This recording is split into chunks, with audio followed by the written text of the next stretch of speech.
설교 본문 말씀은 요한복음 2장 1절에서 11절 말씀입니다. 사흘째 되던 날 갈릴리 가나에 혼례가 있어 예수의 어머니도 거기 계시고 포도주가 떨어진지라 예수의 어머니가 예수에게 이르되 저들에게 포도주가 없다 하니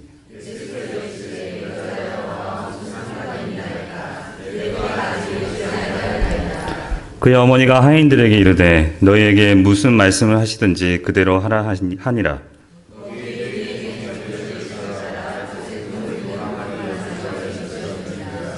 예수께서 그들에게 이르시되 항아리에 물을 채우라 하신즉 아귀까지 채우니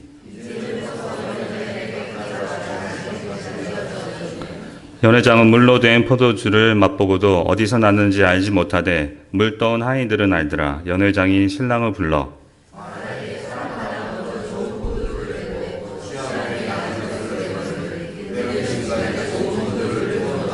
다 같이 읽겠습니다. 예수께서 이 첫 표적을 갈릴리 가나에서 행하여 그의 영광을 나타내심에 제자들이 그를 믿으니라. 아멘. 오늘 본문은 어릴 때부터 주일학교를 다녔던 분들이라면 많이 들었던 이야기일 것입니다. 어린이 찬양도 정말 많이 부르죠. 우리 교회에서도 어린이들이 많이 부르는 찬송 중에 하나입니다. 하지만 이 사건이 주는 의미는 결코 간단치가 않습니다. 왜냐하면 물이 포도주로 변한 사건은 오늘 본문 마지막 11절의 말씀처럼 예수님이 자신의 영광을 나타내시는 표적이기 때문입니다. 이 사건에 앞서 요한복음 1장에서 사도 요한은 예수님이 누구신지를 알려줍니다. 태초에 말씀이 계시니라. 이 말씀이 하나님과 함께 계셨으니 이 말씀은 곧 하나님이시라. 그가 태초에 하나님과 함께 계셨고 만물이 그로 말미암아 지은 바 되었으니 지은 것이 하나도 그가 없이는 된 것이 없느니라. 그 안에 생명이 있었으니 이 생명은 사람들의 빛이라. 예수님은 태초부터 하나님과 함께 계셨던 말씀으로 곧 하나님이십니다. 세상을 창조하신 창조주 하나님이십니다. 그 안에 생명이 있고 이 생명이 사람들의 빛으로 이 세상에 오셔서 사람들을 어둠에서 빛으로 이끄십니다. 본래 하나님을 본 사람이 없으되 아버지의 품속에 있는 독생하신 하나님이 나타내시느니라. 말씀이 육신이 되어 오신 예수님은 독생하신 하나님으로서 하나님을 세상에 나타내셨습니다. 또한 세례 요한이 증거합니다. 이튿날 요한이 예수께서 자기에게 나아오심을 보고 이르되 보라 세상 죄를 지고 가는 하나님의 어린 양이로다. 예수님은 세상 죄를 지고 가는 하나님의 어린 양으로 이 세상에 오셨습니다. 이와 같이 요한복음 1장에서는 예수님이 독생하신 말씀 하나님시자 생명 곧 영생이자 사람들의 빛 그리고 하나님의 어린 양으로 이 세상에 오셨다고 선포합니다. 한편 저자는 책을 쓸 때 목적을 가지고 책을 씁니다. 이 책의 저자인 사도 요한도 복음서 안에는 자신의 이름을 전혀 드러내지 않고 어떻게 드러내냐면 단지 자신을 사랑하시는 제자, 사랑하시는 그 제자, 아니면 예수께서 사랑하시던 제자로 자신을 표현하고 있습니다. 하지만 요한복음 20장 30절 31절에서 그는 요한복음을 기록한 목적에 대해서는 정확히 말씀하고 있습니다. 예수께서 제자들 앞에서 이 책이 기록되지 아니한 다른 표적도 많이 행하셨으나 오직 이것을 기록함은 너희로 예수께서 하나님의 아들 그리스도이심을 믿게 하려 함이요 또 너희로 믿고 그 이름을 힘입어 생명을 얻게 하려 함이니라. 요한복음의 기록 목적은 이 복음서를 읽는 사람들이 예수께서 하나님의 아들이자 그리스도이심을 믿고 그 이름을 힘입어 생명을 얻게 하기 위함이라고 정확히 말씀합니다. 그렇기 때문에 조금 전 1장에서 사도 요한이 예수님을 하나님의 독생자, 말씀 하나님이시며 생명이자 세상의 빛 그리고 세상의 죄를 지고 가는 하나님의 어린 양으로 소개하면서 시작한 것은 이러한 목적을 표현하기 위한 완벽한 구상인 것입니다. 다른 복음서를 보면 예수님은 다른 기적들도 많이 행하셨습니다. 그런데 요한복음에는 예수님이 행하신 표적 7개만 기록하고 있습니다. 예수님이 죽음에서 부활하신 사건까지 포함하면 8개라고 할 수 있겠는데요. 어쨌든 수많은 표적들 중에 그 7개만 선별해서 사도 요한이 기록한 것은 그 표적들이 요한복음의 기록 목적인 예수께서 하나님의 아들이시자 그리스도이심을 밝히 보여주기 때문입니다. 그렇기 때문에 우리는 요한복음에서 이러한 표적 이야기를 읽을 때는 이 목적을 반드시 기억하고 읽어야 하는 것입니다. 물론 표적뿐만 아니겠죠. 모든 내용을 읽을 때 그 기록 목적을 기억하면서 읽어야 할 것입니다. 오늘 본문은 가나의 혼인잔치에서 물을 포도주로 바꾸는 사건을 보여주는 표적입니다. 마태, 마가, 누가복음에서는 예수님의 행하신 초자연적인 사건을 기적 또는 이적이라고 표현합니다. 영어로는 미라클이죠. 그런데 요한복음에서는 이 단어들 대신에 표적이라는 단어를 사용합니다. 영어로는 사인입니다. 우리는 사인이라고 하면 이제 서명이라고 생각하죠. 그죠? 콩글리시입니다. 그렇지 않고 사인은 쉽게 생각하시면 이정표라고 생각하시면 됩니다. 제가 처음 우리 신학교를 찾아갔을 때를 기억나는데요. 가기 전에 지도를 보니 전철역에서 학교까지 찾아가기가 쉽지가 않았습니다. 근데 다행히 전철역 갔더니 골목 어귀마다 이정표가 있더라고요. 그래서 그걸 찾아서 갔더니 쉽게 도착할 수 있었습니다. 근데 수업이 끝나고 전철역을 찾아가려는데 전철역으로 가는 이정표는 없더라고요. 그래서 기억나는 대로 비슷한 다 골목 비슷하지 않습니까? 그래서 이렇게 찾아갔는데 도착해 보니 전혀 다른 곳이었습니다. 지도를 찾아보니 수백 미터 떨어져 있더라고요. 그래서 이처럼 이정표는 우리가 목적지, 목표를 향해 정확히 가도록 인도해 줍니다. 그렇다고 해서 이정표, 사인이 그 목표는 아니지요. 그죠? 그런데 우리는 사인이 너무 강렬하면 그 사인에 마음이 뺏겨 진짜 목표를 잊어버리는 경우가 다반사입니다. 가나의 혼인잔치에서 물이 포도주로 바뀌는 사건도 마찬가지입니다. 그 표적이 너무 강렬하기 때문에 그 표적을 말하고자 하는 목적을 잃어버리기 쉽습니다. 예수님은 하나님의 아들이시기 때문에 물로 포도주를 만드셔서 기적을 행하셔서 라고 단순하게 생각할 수도 있고요. 또 예전에 들었던 설교인데 이렇게 말씀하더라고요.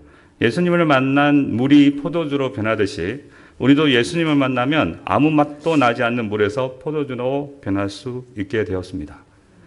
라고 말이죠. 그렇게 적용할 수도 있겠지만 거기서 끝난다면 사도 요한이 요한복음을 쓴 목적대로 이 표적을 해석했다고 보기는 어려울 것 같습니다. 왜냐하면 사도 요한은 이 사건을 마지막에 정리하면서 11절에서 이렇게 말씀합니다. 예수께서 이 첫 표적을 갈릴리 가나에 행하여 그의 영광을 나타내심에 제자들이 그를 믿으니라. 이 표적으로 예수님은 자신의 영광을 나타내셨다고 말씀합니다. 예수님의 영광은 무엇입니까? 정확하게 요한복음에서 말하는 예수님의 영광은 무엇입니까?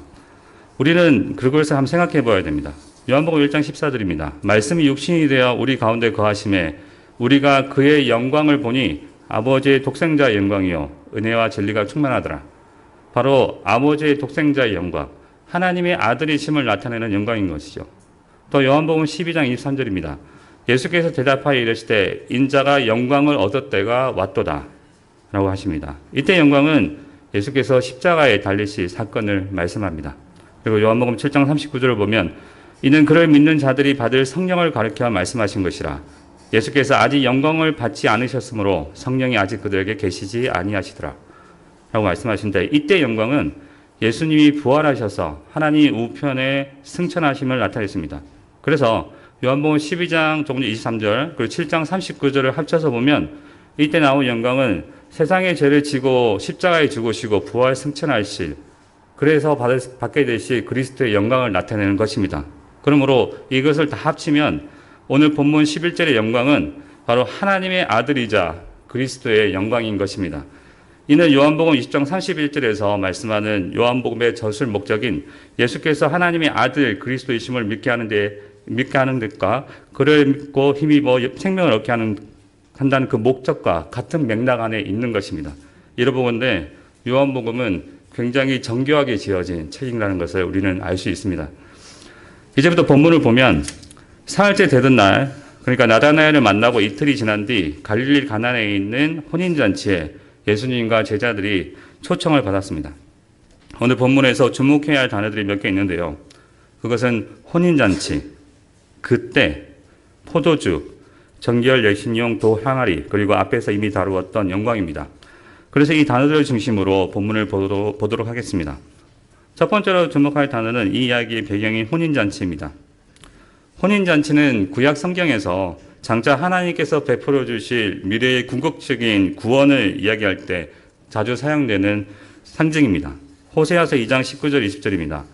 내가 내게 장가들어 영원히 살되 공의와 정의와 은총과 긍휼이 여김으로 내게 장가들며 진실함으로 네가 내게 장가 들리니 네가 여호와를 알리라. 이 말씀은 죄악 가운데 있던 하나님의 언약 백성을 하나님이 다시 회복시킨 뒤 여호와 하나님과 언약 백성이 하나가 되는 날, 궁극적으로 구원이 베풀어진 날을 말씀하시는데 이를 혼인의 날을 하래 인용해서 선포하고 있는 것입니다. 이사야서 62장 4절도 마찬가지입니다. 다시는 너를 버림받은 자라 부르지 아니하며 다시는 내 땅을 항무지라 부르지 아니하고 오직 너를 헵시바라고 하며 내 땅을 삐올라라 하리니 이는 여호와께서 너를 기뻐하실 것이며 내 땅이 결혼한 것처럼 될 것임이라. 마치 청년이 처녀와 결혼한 같이 내 아들들이 너를 취하겠고 신랑이 신부를 기뻐한 같이 내 하나님이 너를 기뻐하시리라. 이 또한 호세아서의 말씀처럼 하나님께서 베풀어 주실 궁극적인 구원의 날을 결혼과 연결지어서 말씀하고 있습니다. 예수님도 자신의 구원을 알리는 첫 표적을 바로 가나의 혼인잔치에서 시작하십니다. 이는 예수께서 오심으로 구약 시대에서 예언되었던 새로운 시대의 혼인잔치가 시작되었다는 것을 암시합니다. 여기서 이스라엘의 결혼 풍습에 대해서 간략하게 알면 좋을 것 같은데요. 이스라엘은 결혼식을 저녁에 합니다. 저녁에. 그래서 자료를 찾아보니 결혼잔치를 거의 일주일 정도 하고요. 부자들은 2주, 왕은 얼마 할지 더 길게 했다는 기록도 있습니다. 어쨌든 결혼식이 있는 날, 낮 동안에는 손님을 맞으면서 즐거운 잔치를 합니다. 그리고 저녁이 되면 신랑 신부가 혼인을 치르게 되죠. 이 배경은 이제 예수님이 오심으로 혼인잔치가 시작되었다는 것을 보여줍니다. 좀 더 정확히 말하면 예수님이 성육신 하셔서 이 땅에서 사역을 하신 그 시간이 혼인잔치 기간이고 십자가 대속을 이루시고 부활하셔서 생명을 보내심으로 예수 그리스도와 신자가 하나됨으로 영적으로 하나가 되는 것, 그것이 바로 혼인인 것이죠. 그리고 예수 그리스도 다시 이 땅에 신랑으로 오실 때 우리도 부활체를 입고 예수님과 완성된 결혼식을 하게 될 것입니다. 2절과 3절을 보면 예수님과 제자들이 혼인잔치의 청함을 받았고 예수님의 어머니가 포도주를 담당하고 있는 것을 보아서 가까운 친척일 것으로 여겨집니다. 혼인잔치가 한층 무르익고 있는 찰나에 포도주가 떨어졌습니다. 이것은 그 당시 풍습에 따르면 대단한 결례이죠. 사실 어떤 나라든 어떤 문화권에서도 마찬가지일 것입니다. 잔치에 손님을 불러놓고 음식이나 포도주가 떨어진다뇨. 정말 낭패일 수밖에 없습니다. 정확한 이유는 모르지만 예수님의 어머니 마리아가 예수님께 이 문제를 해결해 달라고 요청합니다. 마리아가 예수님이 잉태하기 전 가브리엘 천사의 말을 들었을 때부터 예수님이 하나님의 아들이신 것을 믿고 있었기 때문에 기적을 행할 수 있다고 생각했을 수도 있습니다. 아니면 남편 요셉이 죽은 후 큰 아들로서 예수님이 그동안 집안의 여러 가지 문제들을 지혜롭게 해결해 오셨기 때문에 힘든 일이 생기자 어떻게든 해결해 달라고 부탁했을 수도 있습니다. 그러자 예수님이 대답하십니다.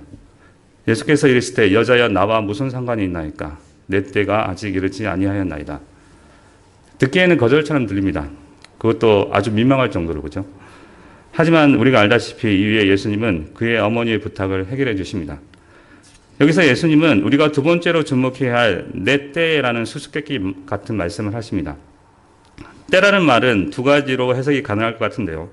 첫째로 예수님이 공생의 사역을 시작하신 후 하나님으로서 신적 권능을 행하실 때, 기적을 행하실 때로 해석하실 수도 있습니다. 그렇게 해석해도 무리는 없는 것 같습니다. 이후에 물이 포도주로 변하는 기적을 실제로 행하시기 때문입니다.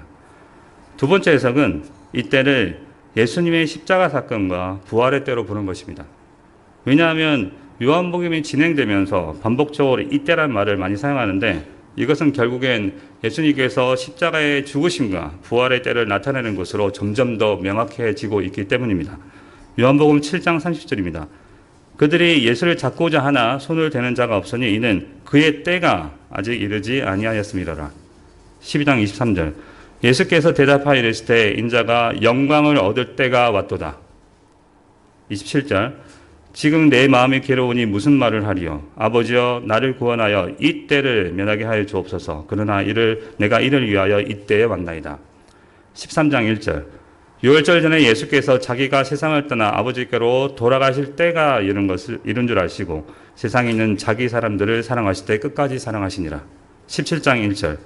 예수께서 이 말씀을 마시고 눈을 들어 하늘을 우러러 이르시되 아버지여 때가 이르렀사오니 아들을 영화롭게 하사 아들로 아버지를 영화롭게 하게 하옵소서. 이 두 가지 해석 중 요한복음 이야기가 절정을 향해 나아가고 있다는 점진성과 저작의 목적을 따라서 볼 때 예수님이 말씀하신 내 때는 십자가의 죽으심과 부활의 때를 나타낸다고 보는 것이 더 정확할 것입니다. 아직 그때가 이르지 않았지만 곧 올 것이라고 말입니다. 다음으로 주목해야 할 단어는 포도주로 잔치에서 사용되는 포도주입니다. 이사야 25장에서는 여호와 하나님이 죄의 저주와 사망을 영원히 멸하시고 구원하셔서 만민을 위해 연회 잔치를 열어 포도주를 주신다고 말씀하십니다. 만군의 여호와께서 이 산에서 만민을 위하여 기름진 것과 오래 저장되었던 포도주로 연회를 베푸시리니 곧 골수가 가득한 기름진 것과 오래 저장하였던 맑은 포도주로 하실 것이며 또 이 산에서 모든 민족의 얼굴을 가린 가리개와 열방 위에 덮인 덮개를 제하시며 사망을 영원히 멸하실 것이라. 주 여호와께서 모든 얼굴에서 눈물을 씻기시며 자기 백성의 수치를 온 천하에서 제하시리라. 여호와께서 이같이 말씀하셨느니라. 또한 포도주는 모든 믿는 자들이 마시도록 주어진 예수 그리스도의 피입니다. 마지막 만찬에서 예수님은 말씀하십니다. 또 잔을 가지사 감사 기도하시고 그들에게 주시며 이르시되 너희가 다 이것을 마시라. 이것은 죄사함을 얻게 하려고 많은 사람을 위하여 흘리는 바 나의 피 곧 언약의 피니라. 그러므로 예수님이 혼인잔치에서 물을 포도주로 변하여 주시는 것은 장차 자신의 피로 혼인잔치를 베풀 것을 상징하고 있습니다. 이는 네 번째 주목할 단어인 정결 예식에 쓰이는 돌 항아리를 보면 보다 분명해집니다. 예수께서 사셨던 시즌에는 요즘처럼 좋은 신발이 있거나 도로가 정비되어 있지는 않았을 것입니다. 당시엔 샌들과 같은 종류의 신발을 신고 흙먼지를 날리며 길을 다녔기 때문에 집에 들어올 때는 반드시 발을 씻어야 했습니다. 그리고 장로의 전통에 따라 식사를 하기 전에 유대인들은 반드시 손을 씻었지요. 그리고 형식을 강조했던 바리새인들은 기록을 보니 시도 때도 없이 물을 뿌렸다는 것도 있습니다. 어쨌든 그러한 정결 의식에 사용된 물이 하인들에 의해서 돌 항아리 6개에 채워집니다. 그리고 하인들이 그 물을 떠다 갖다 주었을 때 그 물은 포도주로 변해 있었습니다. 몸을 깨끗하게 씻을 때 사용하던 물이 하나님께서 그리스도를 통해 이 땅에 실제적인 구원을 가지고 오기 위한 구원의 피를 상징하는 포도주로 변한 것입니다. 자신의 피로서 모든 믿는 자들을 정결하게 하셔서 하나님의 혼인잔치에 불러 모으기 위해서 말입니다. 구약의 모형이었던 정결의식에 쓰이던 물이 이제는 메시아, 그리스도를 통해 구원의 성취를 나타내는 포도주로 변한 것입니다. 그리고 그 포도주가 상징하던 예수 그리스도의 피는 실제로 예수님의 말씀하신 그때 십자가의 죽으심으로 모든 택한 백성들에게 베풀어졌습니다. 따라서 예수님께서 가나의 혼인잔치에서 물을 포도주로 바꾼 사건은, 그 표적은 단순한 기적이 아닌 정말 즉 구원의 시작을 알리는 표적인 것입니다. 그러므로 이 표적으로 예수님이 그의 영광을 나타내셨을 때 제자들은 그를 믿고 생명을 얻게 되었던 것입니다. 혹시 이 자리에 계신 분 중에 아직 예수님을 하나님의 아들 그리스도로 믿지 않은 분이 계신다면 오늘 말씀을 듣고 예수님을 하나님의 아들 그리스도로 믿고 그 이름을 힘입어 생명을 얻으시기를 간곡히 부탁드립니다. 그리고 이미 그 이름을 힘입어 생명을 얻으신 분들은 이 세상에서 영적으로 예수 그리스도의 신부로 살아가면서 새하늘과 새 땅에서 열릴 마지막 완전한 혼인잔치, 어린 양의 혼인잔치를 소망하시기 바랍니다. 우리가 즐거워하고 크게 기뻐하며 그에게 영광을 돌리세. 어린 양의 혼인 기약이 이르렀고 그의 아내가 자신을 준비하였으므로 그에게 빛나고 깨끗한 세마포 옷을 입도록 허락하셨으니 이 세마포 옷은 성도들의 옳은 행실이로다 하더라. 천사가 내게 이르기를 기록하라. 어린 양의 혼인잔치에 청함받은 자들은 복이 있도다. 어린 양의 피로 그 옷을 씻어 희게 된 그 빛나고 깨끗한 세마포 옷을 입고 어린 양의 혼인잔치에 청함을 받아 영원히 사랑하며 살아가게 될 그날을 소망하시기 바랍니다. 사랑하는 여러분, 그렇게 영원한 것을 소망하며 살아가는 신자들에게 성경은 말씀합니다. 위의 것을 찾으라. 거기는 그리스도께서 하나님 우편에 앉아 계시느니라. 위의 것을 생각하며 땅의 것을 생각하지 말라. 위에 계신 우리 신랑 되신 예수 그리스도를 바라보시기 바랍니다. 그분을 바라볼 때 자신의 모든 충만함을 우리에게 주실 것입니다. 만왕의 왕이시오 만주의 주로서 세상의 모든 것이 우리 주님의 것이 아닙니까? 구원한 자에게 한량없는 지혜를 주실 것입니다. 죄로부터 자유케 하신 능력을 주실 것입니다. 구하는 자에게 끝없이 부어주실 끝없이 성령의 충만함을 부어주실 것입니다. 또 그로 인해 하나님의 자녀로서 무한한 사랑과 평강을 이 삶 속에서 누리게 되실 것입니다. 그러한 부여함이 우리 주 예수 그리스도를 바라볼 때 그의 신부로서 우리가 누리게 해주시는 거죠. 또한 사랑하는 여러분, 이러한 위의 것, 하늘의 것을 누리시며 땅의 것을 죽이시기 바랍니다. 돈, 지식, 외모, 권력, 명예, 학벌, 관계 등의 목을 메고 쫓아가는 것은 탐심이며 곧 우상 숭배입니다. 두 주인, 두 남편을 섬기는 것이죠. 바람 피우는 것입니다. 그런 것 때문에는 하나님의 진노가 임한다고 성경을 말씀합니다. 결국에 비참에 처할 것입니다. 반면에 또한 그런 것들이 없다고 실망하지도 마시기 바랍니다. 이 또한 도둑질하는 것입니다. 아무것도 없었던 수가성의 사마리아 여인을 생각해 보십시오. 남편도 아닌 6번째 남자가 살면서 자신의 삶이 너무 부끄러워서 한낮 정말 더워서 아무도 물 들어오지 않는 그 시간에 혼자서 물 들어 나오지 않습니까? 근데 그 여인이 예수님을 만났을 때 어떻게 됩니까? 물동이를 버려두고 동네에 들어가서 자신 있게 예수님을 전하지 않습니까? 예수님을 만날 때 삶이 완전히 변한 것입니다.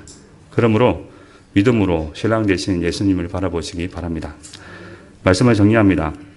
가나의 혼인잔치에서 예수님이 물을 포도주로 변하게 하신 표적은 단순한 이적이 아니라 구약 성경에서 언약으로 미래의 궁극적인 구원을 나타냈던 혼인잔치 예언처럼 하나님의 아들 그리스도께서 혼인잔치에 오셔서 물이 아닌 포도주, 자신의 피로 구원의 역사를 시작하셨다는 것을 알리는 표적이었습니다. 또한 예수님은 우리의 신랑 남편 되셔서 신부인 우리에게 자신의 모든 것을 누리게 하고 계십니다. 우리 주 예수 그리스도 안에서 우리에게 주시는 무한한 부여함 가운데 정결한 신부로서 날마다 감사와 기쁨의 삶을 살아가는 그리스도의 보혈교회 성도님들 되시기를 우리 주 예수 그리스도 이름으로 축원합니다. 아멘. 기도하겠습니다. 은혜가 충만하신 하나님, 오늘 아침에 예수께서 가나의 혼인잔치에서 물을 포도주로 변하게 하신 표적의 의미가 예수께서 하나님의 아들 그리스도로서 우리에게 생명을 주시고자 구원의 역사를 시작하는 것임을 알게 해주시니 감사드립니다. 주님의 힘을 힘입어 얻은 생명으로 위의 것을 생각하고 땅의 것을 죽이며 이 땅에서 영원한 것을 소명하며 거룩하게 살아가게 하여 주옵소서.